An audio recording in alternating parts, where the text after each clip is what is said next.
Sir ఇక ఇటు రేవంత్ రెడ్డి గారి పైన నిన్న మోదీ గారు కొన్ని కీలక వ్యాఖ్యలు చేశారు. అంటే ఇక్కడ హైడ్రా ప్రవేశపెట్టి అన్నీ కూల్చేస్తూ వస్తున్నారు గదా! దానిపైన ఆయన స్పందించారు.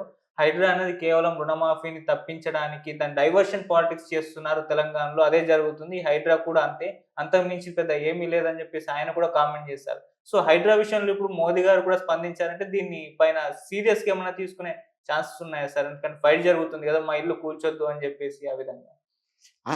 ప్రభుత్వం చర్య తీసుకునేదానికి ఇక్కడ ఏం లేదులెండి. కేంద్ర ప్రభుత్వం తీసుకునేదానికి. హ్మ్.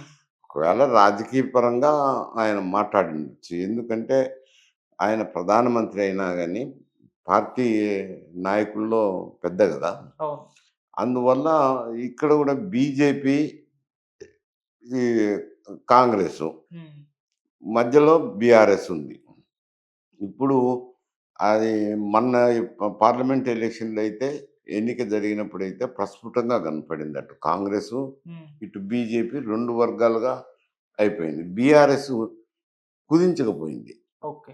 ఎమ్మెల్యే ఎలక్షన్‌లన్నా ఒక రకం జరిగినాయి గానీ, ఎంపీ ఎలక్షన్‌లొచ్చేసరికి పార్టీకి ఒక్క సీటు గూడా రాలేదు. అవును. ఇబ్బందుల పాలైంది బీఆర్ఎస్. అందుకని కాస్తంత పార్టీకి బలం చేకూర్చాలి గాబట్టి, వాళ్ళకెట్ట గవర్నమెంట్ కాంగ్రెసోళ్ళదుంది. ఇటూ బీజేపీ తరపున ఆయన గూడా మాట్లాడితే కొంత విలువొస్తది. బీజేపీకి స్టేచర్ పెరుగుతది. ఓకే. ఈ 2 పార్టీల మధ్యనే పోటీ అనేది ప్రజల్లోకి వస్తది అని ఆ విధంగా కామెంట్ జేసిండొచ్చు. హ్మ్. రాజకీయ దిక్కోణంలోనే కామెంట్ జేసిండొచ్చు. ఆ హైడ్రా మీద. ఎందుకంటే ఇప్పుడు ప్రతి ఒక్కరు హైడ్రా సమస్య మీదనే చర్చించుకుంటున్నారు. దృష్టంతా హైడ్రా మీదనే కేంద్రీకరించబడింది. అవును. అందువల్ల హైడ్రాను గురించి ప్రధానమంత్రి గూడా మాట్లాడిండొచ్చు, కామెంట్ చేసిండొచ్చు. హ్మ్. హైడ్రాది ఇప్పుడు మూసీది 2 కలగలిసిపోతున్నాయి. అవును. హైడ్రా అనేసరికి అది సెపరేట్ సమస్య. హ్మ్. అది చెరువులు, నాలాల్లోనూ ఏదన్నా ఆక్రమణలు జరిగింటే వాటిని కూల్చివేయటము. హ్మ్. హైడ్రా పని. ఓకే. ఇక్కడ మూసీ వచ్చేసరికి మూసీ నదిని పరిరక్షించే దానికి భాగంగా ఒక బోర్డుంది. హ్మ్. ఆ బోర్డు కార్యక్రమం అది. అక్కడ కాంట్రోవర్సీ వచ్చింది ఏదంతా మా మూసీ పరివాహక ప్రాంతంలో మార్కింగ్ ఇయడము దాని మీద వచ్చింది కాబట్టి అది బోర్డుకు సంబంధించిన వ్యవహారమే. ఓకే. వాళ్ళైతే రిమూవ్ చేయలేదనుకోండి. హ్మ్. కాకపోతే మార్కింగ్ ఇయడము అవును. ఇయన్నీ ఆక్రమణలో ఉన్నాయని చెప్పడంతో ప్రజల్లో ఒక విధమైన రియాక్షన్ రావడం. అది ఎట్లుంది అనంటే ఆ సమస్య గూడా సిటీలో ఉంది. ఓల్డ్ సిటీలో అవును. ఉండే ప్రాంతంలోనే అది ఈ ఇబ్బందుండేది. హ్మ్. మళ్ళీ ఇటు రంగారెడ్డి జిల్లాలోను, నల్గొండ జిల్లాలోను గూడా మూసి పారుతది గాబట్టి, ఆ వాసనొస్తాండాయి. కంపు లేకుండా పోతది. మంచినీళ్ళొస్తే పొలాలకు పెట్టుకునే దానికి బాగా అవకాశం ఉంటదని వాళ్ళందరిలోనూ గూడా చేస్తే మంచిదనేదే ఉంది. హ్మ్. రంగారెడ్డి జిల్లాలోను, ఆహ్, నల్గొండ జిల్లాలోను. హ్మ్. కాకపోతే ఈ ఓల్డ్ సిటీలో ఉండే ప్రాంతంలో ఈ ఆక్యుపేషన్స్ ఉండేది. ఉండే చోట అది రిమూవ్ జేస్తే ఈ పేద ప్రజానీకము కూలీ నాలి చేసుకొని కాస్తో గీస్తో మిగిల్చుకొని ఏదో స్థలం తీసుకొని ఏదో ఇల్లు వేసుకోవటమో ఏయో ఒకటి చేసింటారు కాబట్టి నష్టపోయేది మేమని ఇక్కడ రియాక్షన్ ఉంది. ఓకే. అది సమస్యను అన్ని కలబోసి చూస్తున్నారు. హైడ్రాను, హ్మ్. మూసి రివర్ బోర్డును ఒకటిగా చూస్తున్నారు. ఇక్కడ కూలగొట్టేదే కార్యక్రమం, అక్కడ కూలగొట్టేదే కార్యక్రమం. కూలగొట్టేదంతా హైడ్రానేనని అనుకుంటున్నారు గానీ హైడ్రాకు సంబంధం లేదు. ఓకే. మూసి రివర్ బోర్డ్ మీదయితే పాత సిటీలో అయితే రియాక్షన్ ఉంది. ఓకే. సార్ ఈ హైడ్రా పైన కాంగ్రెస్‌లోనే భిన్నాభిప్రాయాలు వ్యక్తం అవ్వడం మనం చూస్తున్నాం సార్. దానం నాగేందర్ గారు మొన్న మాట్లాడుతూ పేదల ఇల్లు ఎందుకు కూల్చేస్తున్నారు? ఎళ్లి ఐమాక్స్‌ని కూల్చుకోండి. అది కూడా చెరువులోనే కబ్జా చేసి కట్టారు గదా! అని అన్నారు. మన మధు యాష్కి గారు కూడా మాట్లాడుతూ ఎళ్లారు అక్కడికి. మూసీ పరివారక ప్రాంతాల వాళ్ళందరిని ఎళ్లి మీకు నేనండగా ఉంటాను. మిమ్మల్ని నేను కాపాడుకుంటా అని చెప్పేసి ఆయన. ఒకవైపేమో రేవంత్ రెడ్డి గారు కూల్చుకుంటూ పోతే వీళ్ళేమో ఈయన అగైన్స్ట్ అంటే భిన్నాభిప్రాయాలు వ్యక్తం అవుతున్నాయా? లేకుంటే ఆయన పూస్తే ఈయన మెల్లగా ఆయింట్‌మెంట్ పూసినట్టుగా వీళ్ళు కవర్ చేసుకుంటున్నారా? అన్న అనుమానాలతో వ్యక్తం అవుతున్నాయి సార్. మీరేం చెప్తారు? అంటే మధ్యయాస్కి అనంటే పిసిసి అధ్యక్షుడు. అవును. అక్కడ బాధితుల దగ్గరికి వెళ్ళినప్పుడు తప్పకుండా 2 మంచి మాటలు మాట్లాడాల్సిందే. మాట్లాడింది ఛాయాచితంగా అది మూసీకి సంబంధించిన వ్యవహారం. మూసీ రివర్ బోర్డ్‌కి సంబంధించిన వ్యవహారం. హ్మ్. మిక్స్ అవుతున్నాయి. హైడ్రాను, మూసీ రివర్ బోర్డ్ అథారిటీది మిక్స్ అవుతున్నాయది. ఓకే. మిక్స్ అయినప్పుడు ఇటువంటి సమస్యలన్నీ వస్తున్నాయి. హ్మ్.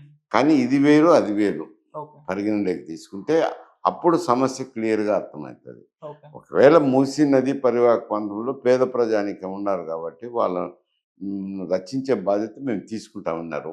రేవంత్ రెడ్డి కూడా అదే స్టేట్మెంట్ ఇచ్చారు కదా! ఎవరిని నష్టపోనిను. హ్మ్. నష్టపోనిచ్చే పరిస్థితే లేదని అంటున్నాడు కదా! హ్మ్. ముఖ్యమంత్రి గారైనా అదే మాట మాట్లాడినారు. పిసిసి అధ్యక్షుడైనా అదే మాట మాట్లాడుతుంటే ఆహ్, దానం నాగేంద్రదైనా అదే కదా! పేదోళ్ళని ఎందుకు కూలగొడతారు అనని. అవును. కాకపోతే ఇది డిఫరెంట్ వెర్షన్స్ వస్తున్నాయి. ఓకే.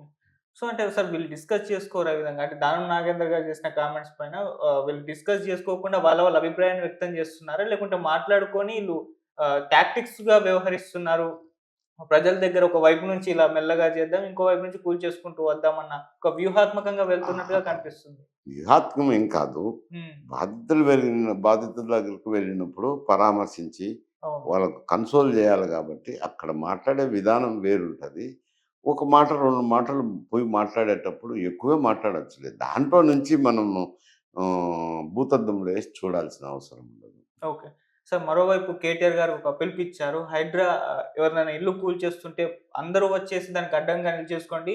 అందరం ఇళ్ళని కాపాడేసుకుందాం అని జెప్పేసి ఒక పిలుపునిచ్చారు. ఎక్కడ కూల్చివేతలు జరిగినా కూడా అందరూ అక్కడ గ్యాదర్ అయిపోయి వాళ్ళ వాళ్ళ ఇళ్ళని కాపాడుకోవాలి. వాటికి అడ్డుగా నిల్చోవాలని జెప్పేసి ఒక పిలుపునైతే ఇచ్చారు సార్. మీరేం జెప్తారు దానికి? అది సరే ఇది రాజకీయంగా దా ప్రభుత్వం ఇటువంటి కార్యక్రమాలు చేసినప్పుడు కొద్ది హ్మ్. ప్రజలకు నష్టం జరుగుతది. అవును. నష్టం జరిగితే వాళ్ళ తరపున మాట్లాడాలా అని ముందుకొస్తుంటారు ప్రతిపక్షాలు. ఇప్పుడు హ్మ్. ఎక్కడ గూడా జరిగేది అదేలెండి. హ్మ్. దాంతో ఏమైతదంటే కనీసం కొంత ఓట్ బ్యాంక్‌ని సంపాదించుకోవచ్చు. హ్మ్. మాట్లాడేదానికి ఉంటది. ప్రభుత్వాన్ని విమర్శించేదానికి ఉంటదని మాట్లాడుతున్న మాటలే. రియాలిటీగా చూస్తే కొన్ని నేను పత్రికల్లో చూసినప్పుడు హ్మ్.